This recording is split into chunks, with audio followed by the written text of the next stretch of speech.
భట్ట నారాయణ కవి రచించిన నాటకం వేణీ సంహారం. మొదటి భాగం 9/9/24.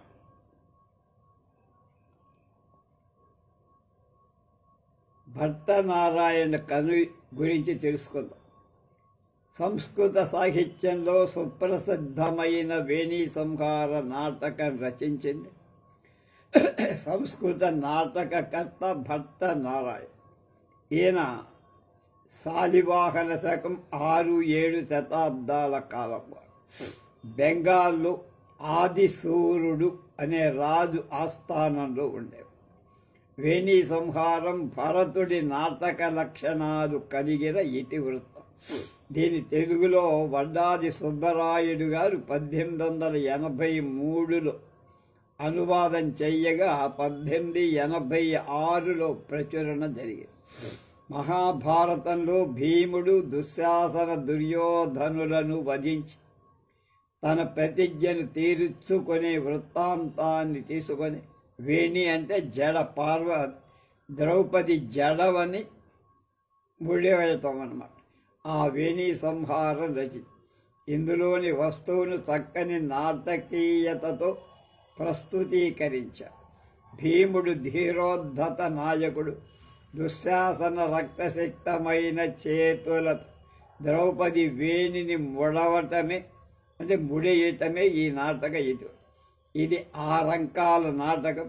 ద్రౌపది కేశపాసాన్ని ముడవటమే ప్రధాన ఇతివృత్తం కనుక వేణీ సంహారం అనే పేరు. అంటే పూర్తయిపోయింది జడ ముడవడం. ఈ నాటక లక్షణాలు శాస్త్రోక్తంగా అనుసరించాలని కవి కోరిక వల్ల నాటకంలో కొంత కృత్రిమత ప్రవేశించిందని కొందరి అభిప్రాయం. అందువల్లే నాటకం గంటనే లాగుతున్నట్టుగా ఉంటుంది. దీన్ని తెలుగు అర్ధతాత్పర్యాలు రచించిన వారు ఆచార్య బేతవోలు రామబ్రహ్మంగా. దాన్ని మనం అనుసరిస్తున్నాం. వారు 1988లో తెలుగు విశ్వవిద్యాలయం వారు ఈ పుస్తకాన్ని అంటే ఈ అర్ధతాత్పర్యాలతో ఉన్న వేణీ సంహారాన్ని ప్రచురించారు. అందులో ప్రకాశక విజ్ఞప్తి, ఉత్తమ సాహిత్యాన్ని పరిరక్షించుకోవటానికి తెలుగు విశ్వవిద్యాలయం వేదికగా ఏర్పడి బోధన, పరిశోధన, ప్రచురణలను ప్రధాన కార్యక్షేత్రాలుగా నిర్మించుకొని ప్రచురణ శాఖ ద్వారా ఉన్నతాభిరుచి గల పాఠకులకు ఉదాత్త సాహిత్యాన్ని అందించడం తన లక్ష్యాలలో ఒకటిగా పెట్టుకుంది. ప్రాచీన సాహిత్య సంపదను పదిలపరచుకుంటూ ఒక తరం నుంచి మరొక తరానికి దాన్ని అందిస్తూ అజరామరంగా ఉంచడానికి చేసే ప్రయత్నాలలో ఇదొకటి. ఇందులో భాగమే వ్యాఖ్యానాల ప్రచురణ. భారత కథ ఆధారంగా రూపొందించిన సంస్కృత నాటకాలలో వేణీ సంహారం సుప్రసిద్ధ నాటకం. దీని నుంచి కనీసం ఒక్కటైనా శ్లోకాన్ని ఉదహరించని ప్రామాణిక ఆలంకారికుడు లేడు అంటే అది అతిశయోక్తేం కాదంటున్నారు. సంస్కృత సాహిత్యంలో ఇది పొందిన ప్రసిద్ధి అంతటి ప్రశస్తి. దీన్ని రచయిత నారాయణ భట్ట నారాయణుడు క్రీస్తు శకం 750 ఇందాక చెప్పింది శాలివాహనం. కన్యాకుబ్జం నుంచి వంగదేశానికి వలస వచ్చాడు బెంగాల్కి అని పరిశోధన. వడ్డాది సుబ్బరాయ కవి లేక వసురాయ కవి ఆధునిక కవిత్రయం. వడ్డాది సుబ్బరాయ శాస్త్రి సుబ్బరాయ గారు, వీరేశలింగం గారు, మూడవ ఆయన వావిలాల వాసుదేవ శాస్త్రి గారు. వాళ్ళ ఆధునిక కవిత్రయం అంటారు. రాజమండ్రి వాడు వీళ్ళంతా. ఈ వేణీ సంహారాన్ని యథాతథంగా తెలుగులోకి అనువది. అవి అప్పట్లో తెలుగునాట బాగా ప్రచారం కూడా చాలా చోట్ల ఆ నాటక ప్రదర్శన కూడా జరిగింది. అయితే ఇంతవరకు దీనికి తెలుగులో సమగ్రమైన వ్యాఖ్యానం రాల. ఇదే మొదలు. ఇంతకు ముందు ముద్రా రాక్షస మృచ్ఛకటికాడుకు వ్యాఖ్యలతో వెలువడి తెలుగు సాహిత్యాన్ని పరిపుష్టం చేసి తెలుగు ప్రజల ఆదరణకు పాత్రమయ్యాయి. అదే పంథాలో ఇప్పుడు దీన్ని అందిస్తారు. సాహితీ ప్రియులకు ప్రీతి పాత్రమవుతుందని విశ్వసిస్తారు. శ్లోకాలకు అర్థం చెప్పడంతో పాటు ఛందస్సు, క్రియ, అలంకారం, సమాసాలు, సంధులు వివరించడం ఈ వ్యాఖ్యలో విశేషం. నాటక పరిభాష, సంధి, సూత్ర అనుక్రమణలే కాకుండా ప్రాకృత పద అనుక్రమణ కూడా అనుబంధంగా చేర్చడం మరొక విశేషం. ఇవన్నీ విద్యార్థులకు బాగా ఉపయోగిస్తాయని భావన. త్వరలోని మరికొన్ని సంస్కృత, ఆంధ్ర కావ్యాలు వ్యాఖ్యానాలతో మీ ముందు ఉంచటానికి తెలుగు విశ్వవిద్యాలయం సమాయత్తమవుతోంది. సాహితీ ప్రియం భావుకుల ఆదరణ మరింతగా లభించాలని ఆకాంక్షిస్తోంది. హైదరాబాద్ 1/9/1988 తెలుగు విశ్వవిద్యాలయం ప్రకాశకులు. అంకితం ప్రాతస్మరణీయులు మధుర కవి శ్రీ రావూరి వెంకటేశ్వర్లు గారికి బేతబోలు వారు అంకితం ఇచ్చారు. రావురి వెంకటేశ కవిరాజునకు గురు రాజమౌళి అద్భావిభవాస్పదోజ్వలావధాన విరించి సర్వశిష్య సంభావిత పదపద్మునకు భవ్య మనస్వికి శాంభవీ కృపాప్లావిత కాంతిలోక పరివర్తికి అమాయిక చక్రవర్తికి భక్తితో బేతబోలు రామబ్రహ్మ శ్రీకృష్ణ జన్మాష్టమి విభవనామ సంవత్సర శ్రావణం. ఇందులో విషయ సూచిక భట్ట నారాయణుడి గురించి వేణీ సంహారం ఆలంకారికుడు ఏం చెప్పారు, ఆ నాటకం ఒకటి, వేణీ సంహార నాటకం, పరిభాష, నామ పరిభాష, సంధి సూత్రాలు, శ్లోకాలు, క్రమణిక, ప్రాకృత పదాలు, సుభాషిత క్రమాలు. భట్ట నారాయణుడి గురించి ఈయనేం చెప్తారో.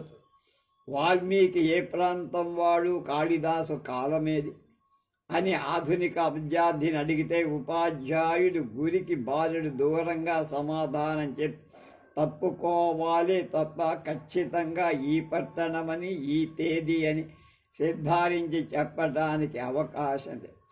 జన్మతిథి, వారాధికారైన స్వీయ సమాచారాలు అందించు అలవాటు మన ప్రాచీన కవులకు లేదు.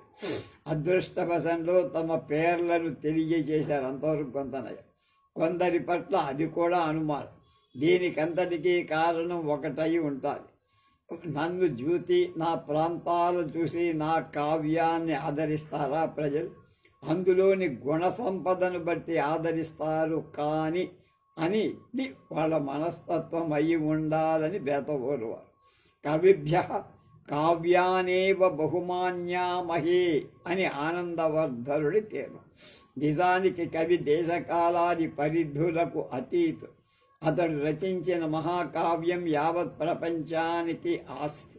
కానీ కవీశ్వరుడు జీవిత విశేషాలు తెలిస్తే ఆ వెలుగులో అతడి రచనాన్ని అధ్యయనం చేయటం మరింత లాభంగా ఉంటుందని ఆధునికుల మతం, అంటే అభిప్రాయం.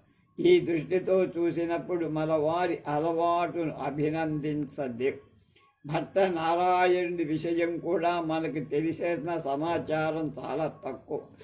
అతని పేరు భట్ట నారాయణుడని, ఇతడు వేణీ సంహారం రచించాడని నిస్సందేహంగా చెప్పవచ్చు. తక్కిన విశేషాలన్నీ యథాప్రయోగంగా గ్రాహ్యాలు. ఎవడివాడు ఎక్కడివాడు. తదిదం కవే మృగరాజలక్ష్మణో భట్ట నారాయణస్య కృతి వేణీ సంహారం నామ నాటకం ప్రయోక్తుముజ్జతా భయం అన్నది ప్రస్తావనలు సూత్రధారుడి నోట పలికించిన మాట. అంతే మించి మరెక్కడా ఆ కవి గురించి సమాచారం లేదు. ఏ రాజు ఆస్థానంలో, ఏ ఉత్సవ సందర్భంలో ఈ నాటకం మొదటిసారిగా ప్రదర్శింపబడుతోందో ప్రస్తావనలో ప్రస్తావించే ఆచారం కూడా. దానితో కవి కాలాదులు గ్రహించటం కూడా కొంత అవసరం అని తెలిసే. అలాంటిది కూడా ఇందులో పాటించలేదు నారాయణ. కేవలం సభ్యులను ప్రార్థించి ఊరకున్నారు. తదత్ర కవి పరిశ్రమాలోనారాధ్య ఉదాత్త కథావస్తు గౌరవాద్వా నాటక ప్రదర్శన కుతూహలద్వా భవద్విరవ విధాన దీయమానమభ్యర్థయే అన్నారు. కాగా కవే మృగరాజలక్ష్మణో భట్టనారాయణస్య అన్న 3 పదాలు ఆధారంగా విమర్శకుల ఊహలు అనేక రకాలుగా పోయాయి.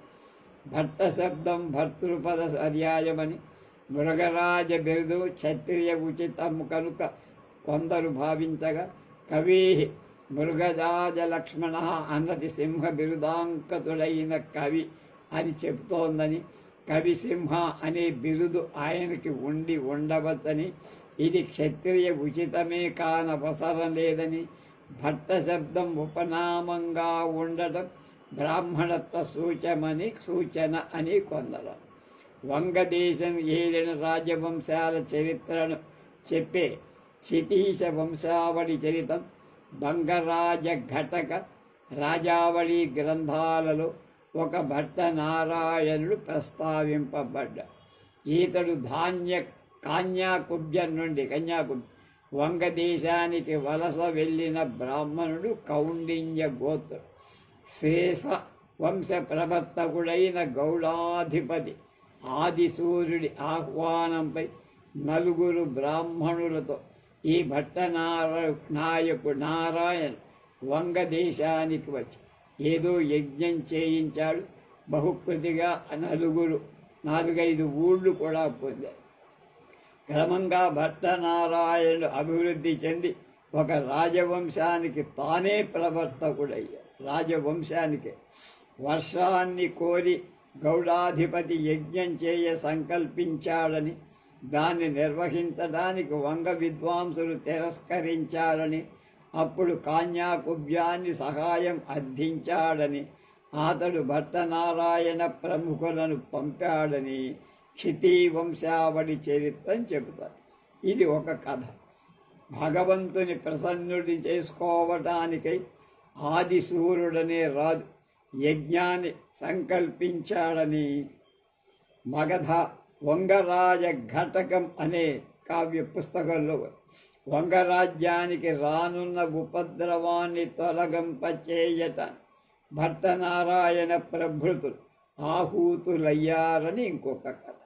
కన్యాకుబ్జంలో ఏర్పడిన ధర్మపీడకు భయపడి భట్టనారాయణాదు 5 వంగదేశానికి తరలి వచ్చారని చెప్తారు. గజేంద్ర కట్కర్ వంటి ప్రముఖ విమర్శకులు ఈ చివరి కారణాన్ని ఒప్పుకున్నారు. అప్పటికి కన్యాకుబ్జం బౌద్ధానికి లోనై వైదిక మతావలంబులకు బ్రతకటం కష్టమై ఉండటం చేత భట్టనారాయణాదులు వంగదేశానికి బెంగాల్కి వలసపోయి ఉంటారు. ఆదిసూర్యుడి కాలం క్రీస్తు శకం 7వ శతాబ్దం.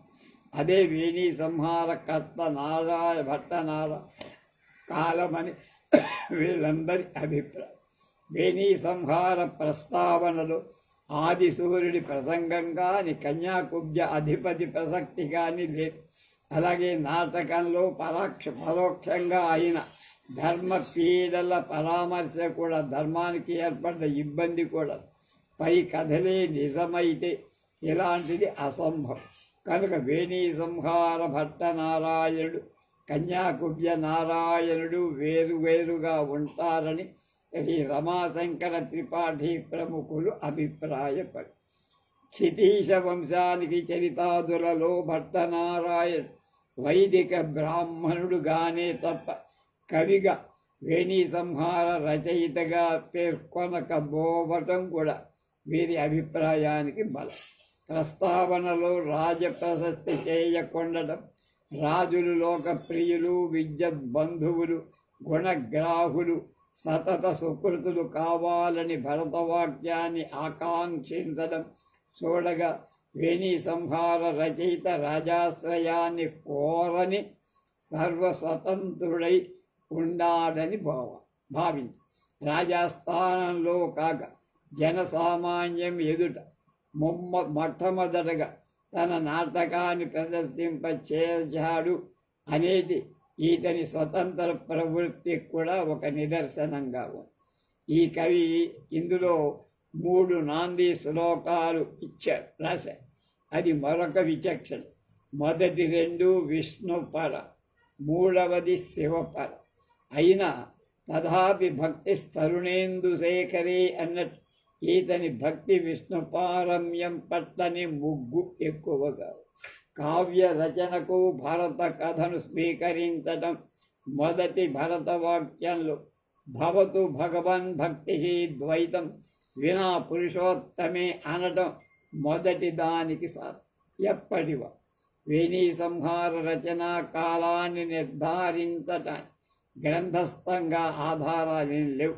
రాజ ప్రసక్తే కాదు, పూర్వ కవి స్థుతి కూడా లేదు. కాగా ఆలంకారికుల ప్రసంగాలే మిగిలిన ఏకైక ఆధారం. మమ్మటుడు తన కావ్య ప్రకాశంలో 12 శ్లోకాలను ఆ సందర్భంలో ఉదహరించారు. మమ్మటుడు 1100 ప్రాంతం కనుక అమరకోశ వ్యాఖ్యాత క్షీరస్వామి కూడా వేణీ సంహార ప్రయోగాలు చూపించారు.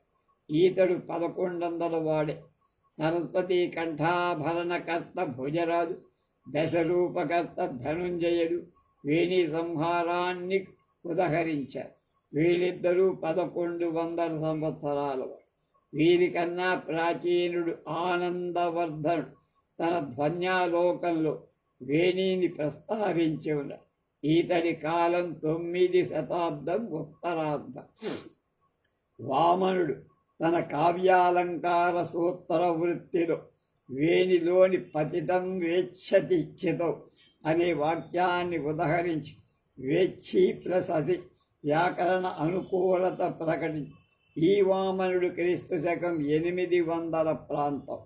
ఈతని కాలానికే నాటకం బాగా ప్రసిద్ధి చెందింది వేణి కనుక ప్రామాణిక స్థాయి పడి పొందిందని, కనిష్ట పక్షం 1/2 శతాబ్దం ప్రాచీనమై ఉండాలని కనుక రమారమి క్రీస్తు శకం 750 ప్రాంతంగా దీని కాలాన్ని నిర్ణయించవచ్చు.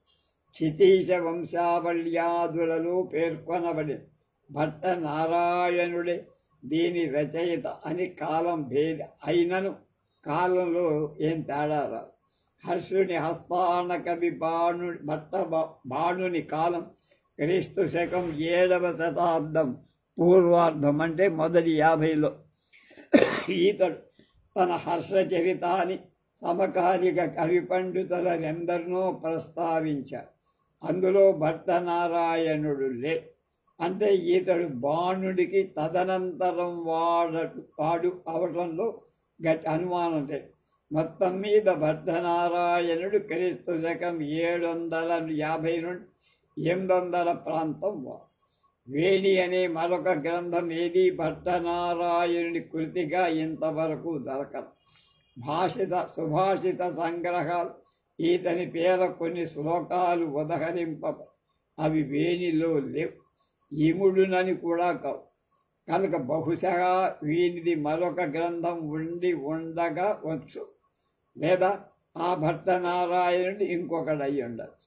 నాయకు వేణీ సంహారం భీమనాయకం అనటం సర్వసమ్మతం. కానీ కొందరు ధర్మజుడు నాయకుడన్నాడు, దుర్యోధనుడు కూడా నాయకుడే అని కొందరు. నాయకాలను బట్టి ఇతివృత్తంలోని ప్రధాన సంఘటనలు బట్టి కావ్యానికి పేరు పెట్టడం సంప్రదాయం. ఇది వేణీ సంహారం అంటే జుట్టుని ముడబటం, సంహారం అంటే నరకడం కాదు. కనుక binding up the braided hair of a well-known drama by Bhattanarayana. Monier Williams రాశాడమ్మ. దుర్యోధనుడి తొడలు వెడగొట్టి భీముడు ఆ రక్తాన్ని దోసిటితో తెచ్చి ద్రౌపది కేశపాసాలను ముడిచి ప్రతిజ్ఞ చెల్లించుకుంట. ఇది భట్టనారాయణుడు కల్పించిన ప్రధాన సంఘటన. కనుకనే నాటకం ఈ పేరుతో వెలయించారు. దీన్ని దిద్దిన వాడు భీముడు, ఇతడే నాయకుడు. నాటకాంతంలో మరేమీ కర్తవ్యం మిగిలి ఉన్నదని ధర్మజుడు అడగగా సంయచ్ఛామి తావదనేన సుయోధన శోణితోక్షితేన పాణినా పాంచాల్యాః దుశ్శాసనావకృష్టం కేశహస్తం అని సమాధానం. ద్రౌపదిని దగ్గరికి వెళ్ళి తానే జుట్టి ముడి వేస్తా. అంతవరకు ద్రౌపది జుట్టు విరబోసుకొనే ఉంది. చంచద్భుత భ్రమిత అని ప్రతిజ్ఞ చేసినవాడు, దాన్ని నిర్వహించిన వాడు కూడా ఇది ప్రధాన సంఘటనగా నాటక కథ అంతా నడుస్తుంది. నడిపినవాడు భీముడు కనుక అతడే నాయకుడు. ఈ నాటకం ప్రతి నాయకుడు నిస్సందేహంగా దుర్యోధనుడే, అనుమానం. పరస్పర హనన ఉద్యోగం స్పష్టం. వీని వాడు వాణ్ణి వీడు చంపుకోవాలనే దృష్టి.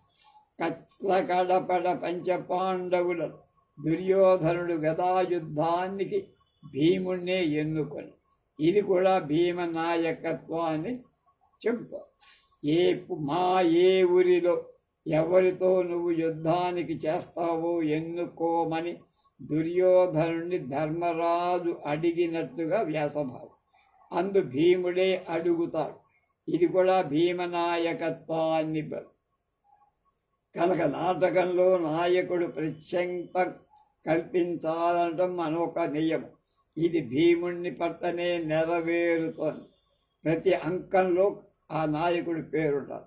ధర్మజుడు 6వ అంకంలో మాత్రమే మనకు కనపడతాడు. మిగతా వాటిలో భీముడు తప్ప ఎవడు. కథానాయిక ద్రౌపది తన భర్తల 5గురిలో భీముడి మాత్రమే నాథా అని, ఆర్యపుత్ర అని సంబోధించి, ఒకే ఒక్క చోట అర్జునుడి ఆర్యపుత్ర అంది. ధర్మరాజును మహారాజు అనే వ్యవహరి. పైగా ధర్మరాజే ద్రౌపదితో భీముడు ప్రియస్తవ మమానుజో అన్నాడు. నాయికకు జరిగిన అవమానానికి ప్రతీకారం చెల్లించిన వాడు భీముడు. మొదటి నుండి చివరి దాకా ద్రౌపది అంతరంగం పరిభ్రమిస్తేది భీముడి చుట్టూనే. కనుక దీన్ని బట్టి నాయికా భర్తగా భీముడే నాయకుడు అంటంలో అనుమానం. చార్వాకుడి మాయమాటలతో భీమ పరాజయాన్ని నమ్మిన ద్రౌపది ధర్మజుడితో త్వమపి క్షత్రధర్మమనువర్తమాన ఏవన అధస్య జీవిత రహస్య అభిముఖో భవ. అథవా ఎత్తే రోచతే అన్న, నా భర్తను సంహరించిన దుర్యోధనుడితో క్షత్రియోచితంగా పోరాడు, లేదా నీ ఇష్టం. ధర్మజుడు 2వ పక్షానికే ముత్తడబడి చితికి, అంటే చావు అనర్థం, చితికి సంసిద్ధుడే. భీముడే నాయకుడు అవటానికి, ధర్మజుడు నాయకుడు కాదంటానికి కూడా ఈ సన్నివేశం ఒక్కటి సరిపోతుందంటున్నారు బేతబరు. నాటకంలో శృంగార వీరాలలో ఒక్కటి ప్రధానంగా ఉండాలన్నది మరొక నియమం. వేణి సంహారంలో వీరం ప్రధానం. ప్రస్తావనలోనే సత్పక్షాహ మధుర గిరహ ఇలాగా సాగినట్టు. శరదృతు గానం దేనికి తార్కాణం. ఉత్సాహ స్థాయి భావం భీముడి పట్లనే గాని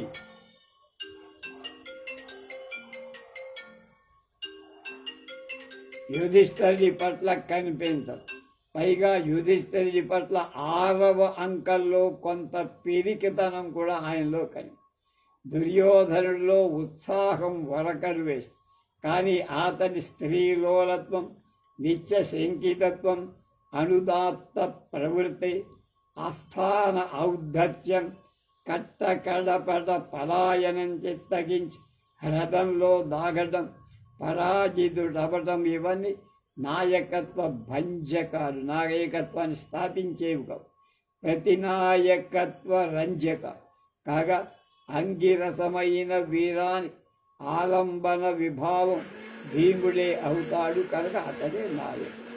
ఈ నాటకంలో కథను నడిపించేవాడు భీముడు. ప్రస్తావనలో చండ ప్రచండంగా ప్రవేశించిన ఈతడు ద్రౌపదిని ఊరారుస్తూ ప్రతిజ్ఞ చేయటం బీజమై సర్వ కౌరవ సంహార రూపంలో కథ శాఖోపశాఖలుగా విస్తరించి చిట్ట చివరికి ద్రౌపదితో భీముడే మరతి భవతీ యన్మయోక్తం అని మొట్టమొదట ప్రతిను స్మరించి నెరవేర్చడంతో మిగిసింది. కర్తవ్య నిర్వహణ క్షణుడైన భీముడే ప్రత్యక్షంగా పరోక్షంగా నాటకమంతా ఆవరించి కనిపిస్తుంది. కనుక నాటకం చివర భరతవాక్యం కూడా పలికినవాడు ధర్మజుడు. దీన్ని బట్టి కొందరు ధర్మజుడే నాయకుడన్నారు. కానీ భరతవాక్యాన్ని నాయకుడే పలకాలని నియమం ఉన్నట్లు ఎక్కడా లేదు. ఇదొక్కటే నాయకత్వాన్ని స్థాపించలేదు కూడా. పరివర్తనం 18 పర్వాల మహా ఇతిహాస భారతంలో సువిశాలమైన అధికారక ఇతివృత్తాన్ని ఆలంకాల నాటంగా సంక్షేపించటం భట్టనారాయణుడు పడిన శ్రమ ప్రశంసని.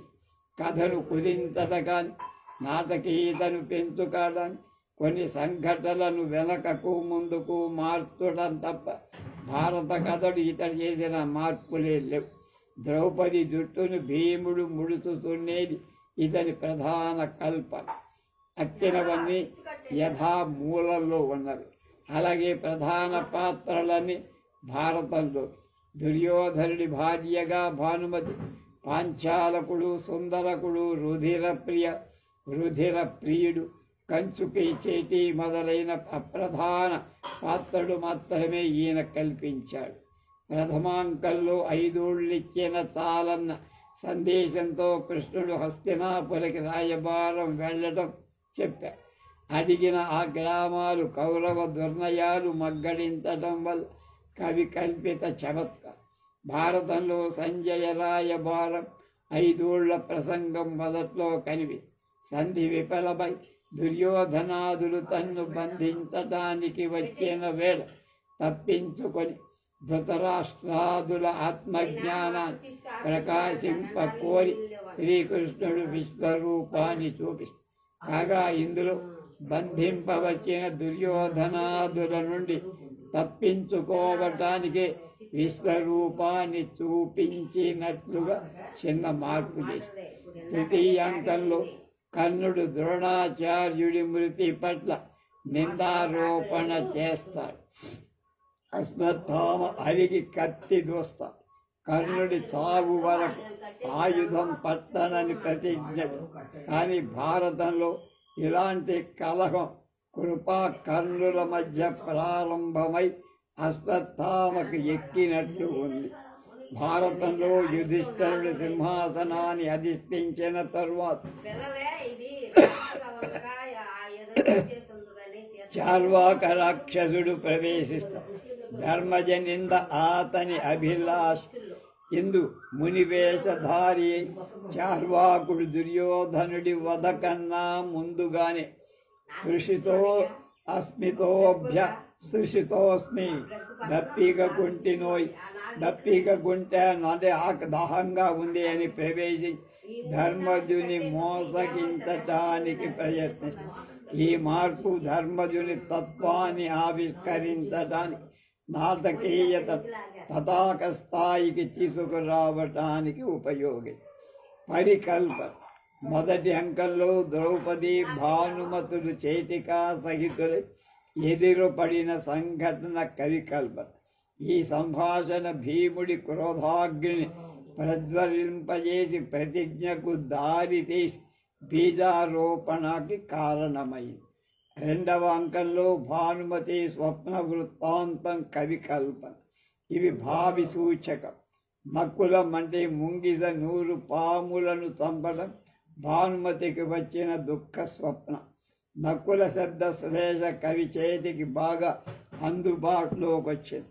చెట్టు చాటు నుండి భానుమతి చేతి గల సంభాషణలు విన్న దుర్యోధనుడు నకుల శబ్దాన్ని పాండవ బోధంగా గ్రహించి ధర్మపత్ని శీలాన్ని శంకిస్తాడు. దుర్యోధనుడి నీచ బుద్ధి ప్రకటించటానికి కవి ఈ స్వప్న వృత్తాంతాన్ని కల్పించినట్లు అనిపిస్తుంది. అలాగే రథ పతాక భగ్నమవడం భీమ శబ్ద శ్లేష భావి కథా సూచకం. ఇది పతాక స్థానకం.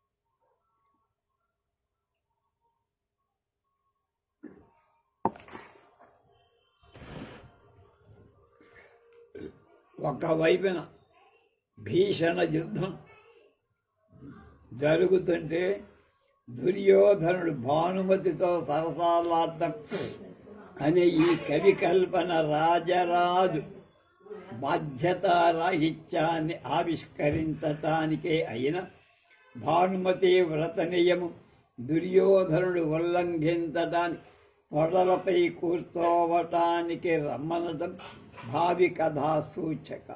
ద్రౌపదిని ఆహ్వానించిన ఆ ఊరువులు అవి విరగటం తథ్యమని చెప్పటం, భానుమతికి ఇంకా ఇయ్యదే అంతిమ సౌఖ్యం అది ఈ ఊరు ప్రసంగంలో జాలి కొలిపే శోచ్యావస్థ.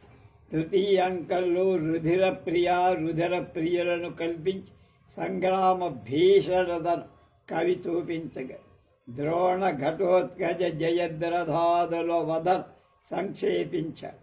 దుశ్శాసన సంహారం కాగానే హిడింబై ఆజ్ఞపై రాక్షసులు భీముడిలో ప్రవేశించారు.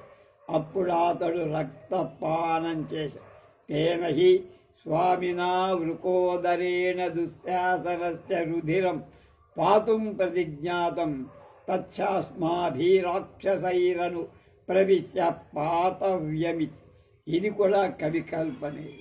భీముడి ఉదాత్తతను రక్షించడం దీని ప్రయోజనం.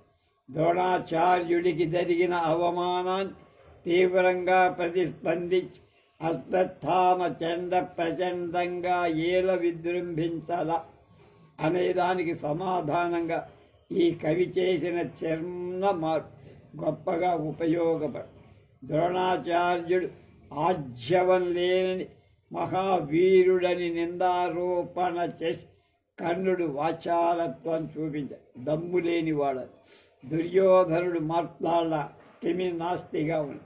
కర్ణుడిపై గల విశ్వాసంలో వాడికి మార్పు రాల. సైన్యాపత్యం అప్పటికే అతని కట్టబెట్టడం అయిపోయి.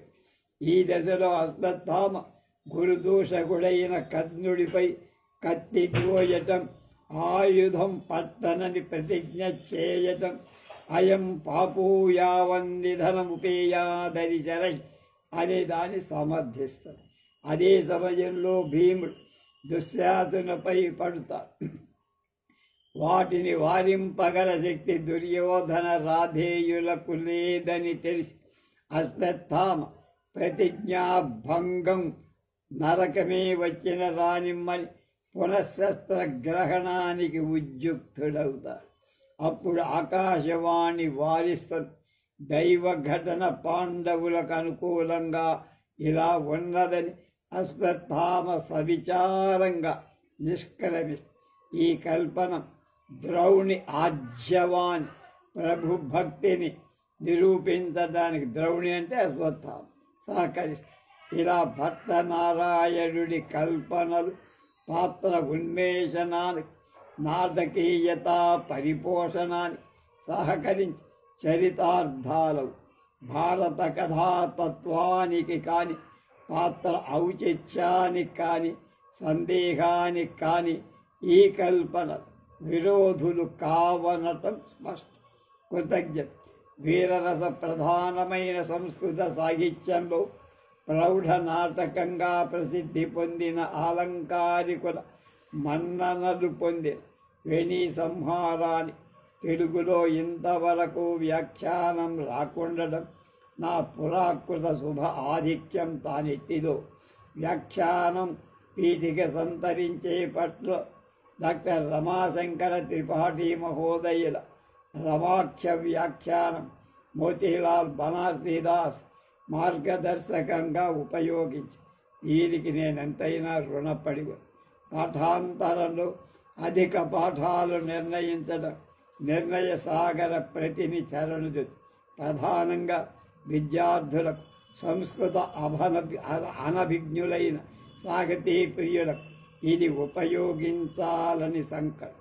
కనుకనే సంస్కృత విభక్తి కారకాలు, కృతర్థాలు, కర్మణి ప్రయోగం సాధ్యమైనంతవరకు యథాతథంగా అందించి వెనువెంటనే అనుట అనే అనుకరణతో తెలుగు నుడికారాన్ని పొందుపరిచారు.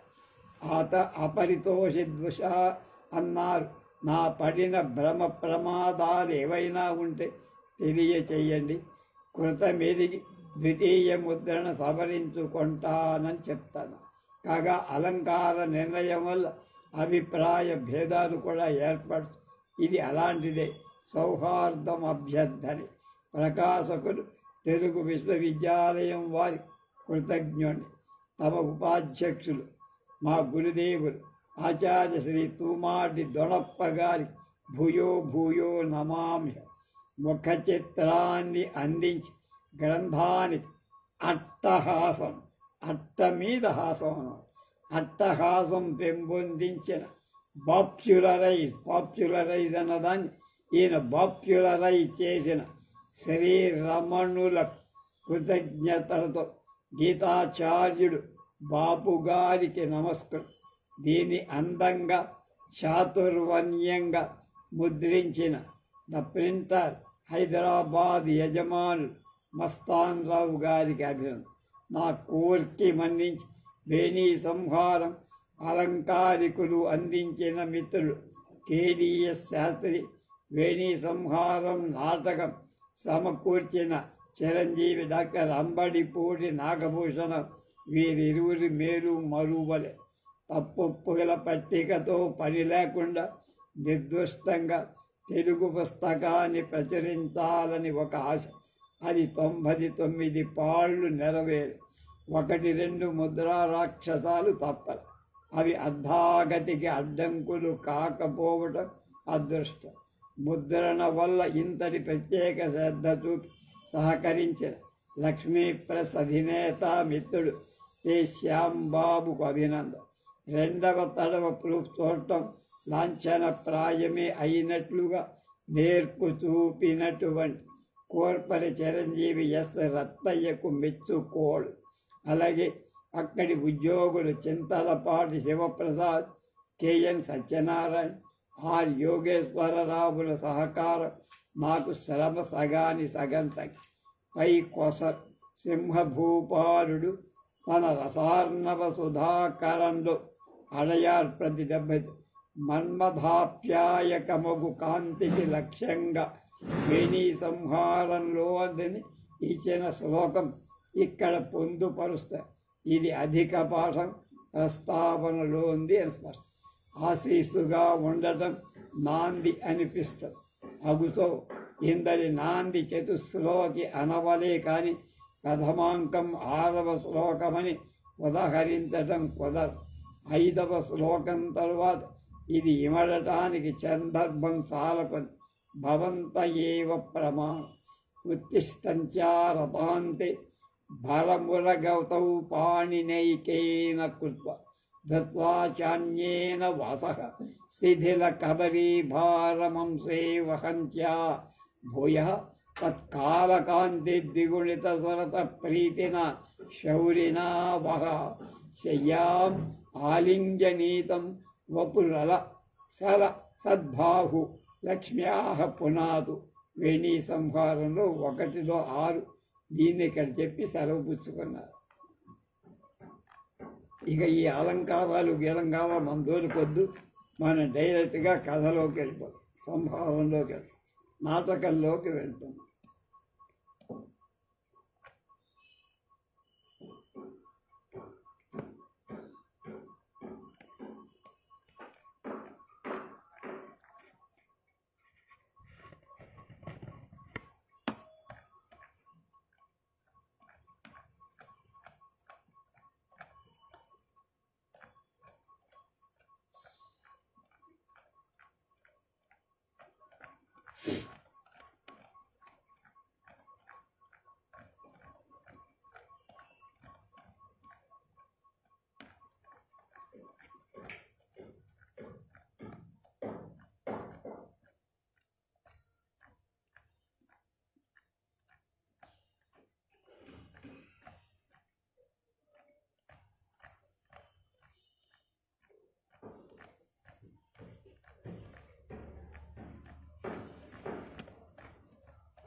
వేణి సంహార నాటకం నాంది.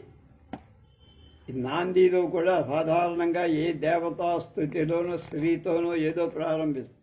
ఈయన నకారంతో ప్రారంభించాడు, అది కూడా విశేషం అని చెప్పారు. మనం సంస్కృత దాల్లో త్వరగా వారి దారిలో చూసి నాంది.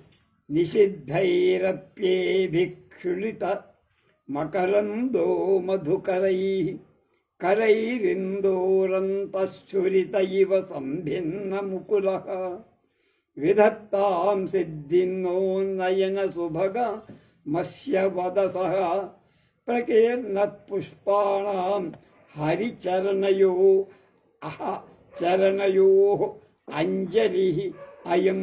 అది నిషిద్ధైహి నివారింపబడింది అయినప్పటికీ ఏవి వచ్చి పడుతున్న మధుకరై తుమ్మెదల చేత లులిత విరజిల్లబడుతున్న విరజిమ్మబడిన మకరంద తేనె కలిగిన ఇందో చంద్రుడి యొక్క కరై కిరణాలతో అంతశ్చూరితం ఇవ నడిమి భాగంలో గుచ్చబడిందా అన్నట్టు సంభిన్న విచ్చుకొన్న ముకుళ మొగ్గలు కలది చంద్ర కిరణాల తాకిలితో అప్పటికి పూర్తిగా వికసించిన మొగ్గలు కలది అనర్థం.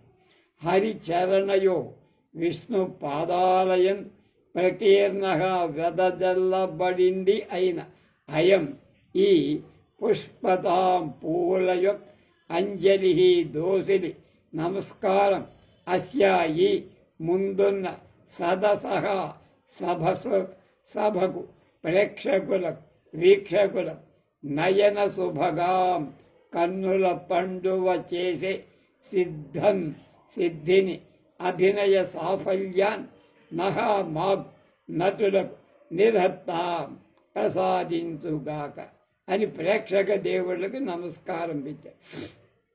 అపిచ కాళింజ పులినేషు కేలి కుపితాముత్సృజ్య రాసేరసం గచ్చంతీమనుగచ్చతో అసురు కరుషాం కంసద్విషోరాధికాం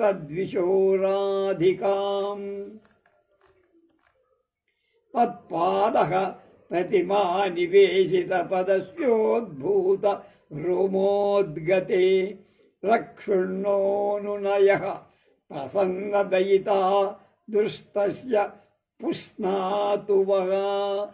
అది పద్యం శ్లోకం.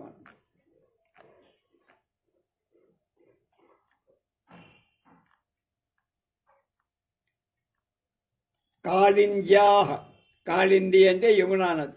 యమునా నది యొక్క పులినేషు ఇసుక తిన్నెల మీద కేభి కుపిత ఆట కేలి కుపిత ఆటగా అలిగినట్టి పొల అల్క అంటే కొద్దిగా అలక పాన్పులాగా పొందిన వహించింద రాసే రస క్రీడలు రసం అనురక్తిని ఉత్సృజ్య విడిచేసి గచ్చంతేం పోతున్నటువంటి అసురు కన్నీటితో కలుష మలినమైనట్టుది అంటే ఏడుస్తున్నది అయిన రాధికాం రాధాదేవిని అనుగచ్చత వెంబడించేవాడు తత్ ఆ రాధ యొక్క పాద ప్రతిమ అడుగుల జాడలయంత్ నివేశిత ఉంచబడిన లేక వేయబడిన పదస్య పాదాలు కలవ అంటే ఆమె అడుగుదాడలలో నడిచేవాడు అని అర్థం.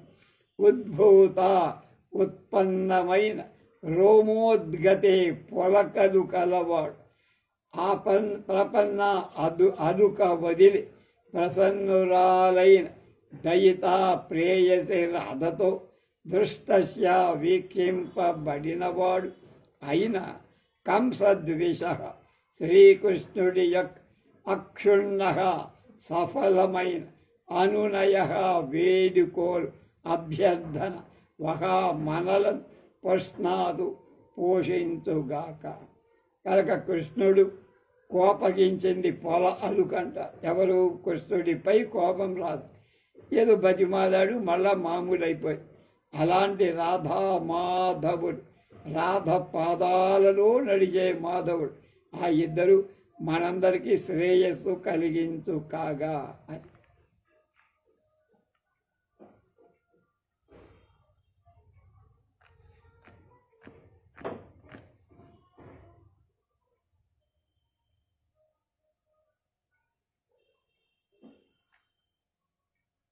తర్వాత అపిచ అంతేనా, దృష్ట సప్రేమ దేవ్యా కిమదమిపి భయాత్ సంభ్రమాచ్ఛాసురీభి శాంతాతస్త్వ సారై సకరుణమృషిభి విష్ణునా సస్మితం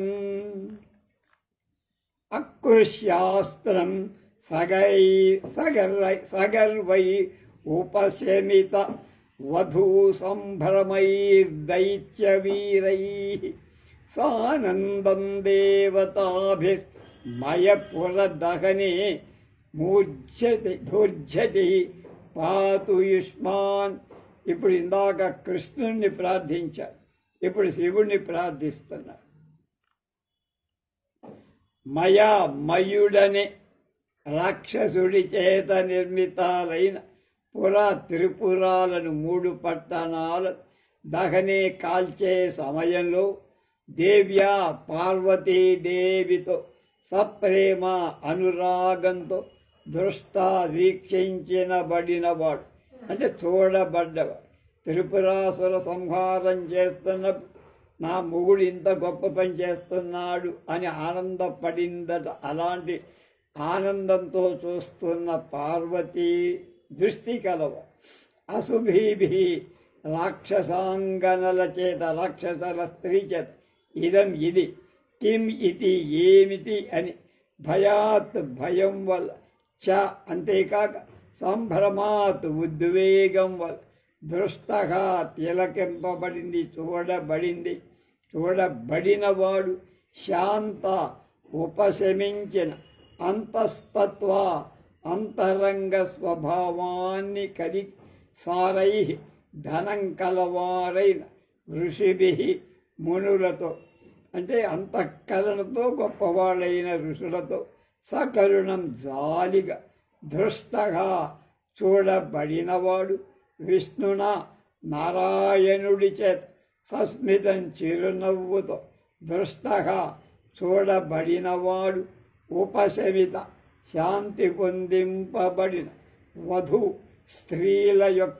ఉద్వేగై సంభ్రమం కలవాడు, సగర్వై గర్వంతో కూడిన వాళ్ళు అయిన దైత్యవీరై రాక్షస వీరులతో, అస్త్రం ధనుస్సు ఆకృష్య ఎక్కుబె దృష్టగా చూడబడినవాడు, దేవతాభి దేవతలతో సానందం ఆనందంగా, దృష్టగా విలోకింపబడినవాడు చూడబడినవాడు అయిన దూర్జటి శివుడు, యుష్మాన్ మిమ్మల్నందరినీ పాతూ రక్షించుగా. త్రిపురాసుర సంహార సమయంలో పార్వతి ఎంతో ఆనందంతో ఆదరణతో ముఖంతో చూసినవాడు, దేవతలందరూ ఆనందించిన వాళ్ళు. అలాంటి దూర్జటి అంటే శివుడు మనందరినీ మీ అందరికీ కూడా మంచిని చేకూర్చుగాక లేక రక్షించుగాక. అప్పుడు నాంది అయిపోయింది. ఇదంతా ఏంటి, శుభం పలకటం చెప్పడం. నాంద్యంతే అంటే నాంది తర్వాత చివరిలో సూత్రధార అలమతి ప్రసంగేణ శ్రవణాంజలిపుట పేయం విరచితవాన్ భారతాఖ్యమృతం యః తమగమరాగమ కృష్ణం కృష్ణద్వైపాయనం వందే. ఇప్పుడు నాందిలో సూత్రధారుడు ప్రవేశించి వ్యాస భగవానుడికి నమస్కారం చెప్తున్నారు. యహ ఏ వ్యక్తి శ్రవణ చెవులు అనేటువంటి అంజలి పుట దోసిళ్లతో, పేయం పే అంటే తాగటం, పేయం పి అంటే తాగటం కదా, అది తాగదగిన భారతాఖ్యం భారతం అనే పేరుగా అమృతం అమృతాన్ని సుధను విరచితవాన్ సంతరించాడు రాశాడు తం ఆరాగం రాగరహితుడు అంటే దేని మీద కోరిక లేడు. అకృష్టం కల్మషరహితుడైన కృష్ణద్వైపాయనుడిని అంటే వేదవ్యాస మహర్షి అహం నేను వందే నమస్కరిస్తూ. తర్వాత మూడవది వేదవ్యాసుకి నమస్కారం చేయి. సమంతాద్ అవలోక్య తత్ర భవతః పరిషదగ్రేసరాన్ విజ్ఞాప్యం సహ నః కించిదస్తి కుసుమాంజలి పర ఇవ ప్రకీర్యతే కావ్యబంధ విశోత్రే ఏషోత్ర మధులిఘ ఇవ మధుబిందూన్ విరలానపి భజత గుణలేశాన్. అది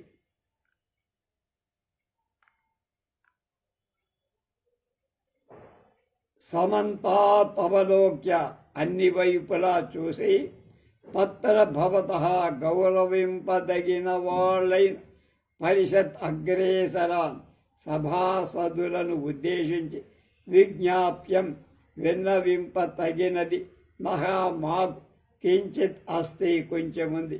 సభాసదులారా ప్రేక్షకులారా మీకు చెప్పాల్సింది ఒకటి ఉంది. ఏషః ఈ అంటే ఈ ప్రదర్శించబోయే కావ్యబంధ దృశ్య కావ్యం చూడటానికి వీలు, కొన్ని వినటానికి రేడియో అని శ్రవ్యాలు ఇలాంటివి దృశ్య నాటక. అపరహ మరొక కుసుమాంజలి ఇవ పుష్పాంజలిల అత్ర ఇక్కడ ప్రకీర్యతే వెదజల్లబడుతుంది. మధులిహ అంటే తుమ్మెదలు మధుబిందువున్ ఇవ మకరంద కణాలలాగా బిందువుల్లాగా విరలాన్ అవి చెదురు మధురుగా ఉన్నప్పటికీ గుణదేశాన్ చిన్న చిన్న తప్పులేమైనా ఉంటే భజత దయచేసి గ్రహించండి, మమ్మల్ని మన్నించండి. తదిదం కవేర్ మృగరాజలక్ష్మణో భట్టనారాయణస్య కృతిం వేణీ సంహారం నామ నాటకం ప్రయోక్తం ఉజ్జతాభయం. తదత్ర కవి పరిశ్రమారోధన్వధాన్వ ధావ్వ ఉదాత్తకధావస్తు గౌరవాద్వ నవనాటక దర్శన కుతూహలద్వా భవద్విరవధానం దీయమానం అభ్యర్థయే. ఇప్పుడు మళ్ళీ ప్రేక్షకులతో అంటున్నాడు. తత్ అందుచేత మృగరాజలక్ష్మణ సింహ బిరుదాంకితుడు అయినవాడు అంటే కవి సింహుడు అనుకోవచ్చు. కవి అయిన కవి సింహం అవట అయిన భట్టనారాయణ కవి యొక్క కృతి రచనను వేణీ సంహారం నామ వేణీ సంహారం అనే పేరు గల అంటే జుట్టు ముడవటం అనే పేరు గల ఇదం ఈ నాటకం దృశ్య కావ్యాన్ని ప్రయోక్తిం ప్రదర్శించటానికి నాటకం ప్రదర్శించటానికి వయం మేము ఉద్యతాః సన్నద్ధులమయ్య. తత్ అందువల్ల అత్ర ఈ ప్రదర్శనలు కవి పరిశ్రమానురోధాత్ కవి యొక్క పరిశ్రమ పట్ల గల ఆదరంతో కానీ వా లేక ఉదాత్త కథావస్తు గౌరవాత్ ఉదాత్తమైనటువంటి కథ యొక్క గొప్పతనం వల్ల కానీ కుతూహలాత్ ఉత్కంఠతతో కానీ తదద్భిః బీచే అంటే సభ్యులచే ప్రేక్షకులచే దీయమానం మేము ఇస్తున్న అవధానం ఈ ఏకాగ్రత అభ్యర్థయే కోరుతున్న ఎక్కడ అల్లరి తప్పుడు గీపుడు లేకుండా మా నాటక సావధాన చిత్తులై తిలకించండి, చూడండి.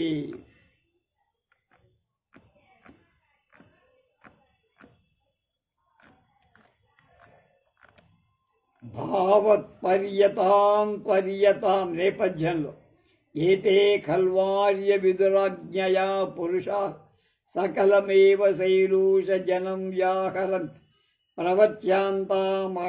పరిహీయమాన మాతోజ్య విన్యాసాదికా విధయ ప్రవేశకాల కిం తత్ర భవతః పారాచర్య నారద తుంబురు జామదజ్ఞ ప్రభృతిభిర్ ముని బృందారకై అనుగమ్యమానస్య భరతకులహిత కామ్యయ స్వయం ప్రతిపన్నద ఉచ్యస్య దేవకీ సూనో చక్రపాణేర్ మహారాజ దుర్యోధన శిబిర సన్నివేశం ప్రతిప్రస్థాతు కామస్య ఇతి.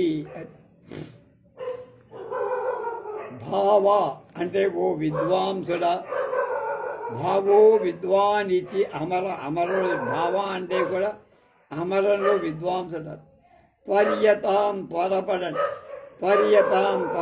తొందరపడండి. హరియప్పండవ ఆర్య విదుర ఆదరణీయుడైన విదురుడి యొక్క ఆజ్ఞయ ఆదేశంతో ఏదే ఈ పురుష అధికారుడు సకలం ఏవ అందరూ కూడా శైరూష జనం నటీనట సమూహాన్ని ఉద్దేశించి వ్యాహర్త నిఖలు పలుకుతున్నారు తెలుసా.